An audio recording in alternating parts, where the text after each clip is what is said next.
Loss আঞ্চেলত্তির অধীনে প্রথম ম্যাচে জয়হীন থাকল ব্রাজিল।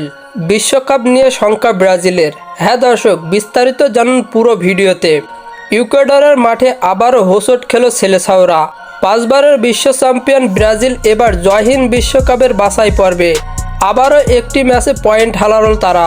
কার্লো আঞ্চেলত্তির ছায়ায় প্রথম একাদশের তরুণদের ভরসা, কিন্তু মাঠে নামার আগ্রহ মাঠেই মিলিয়ে গেল।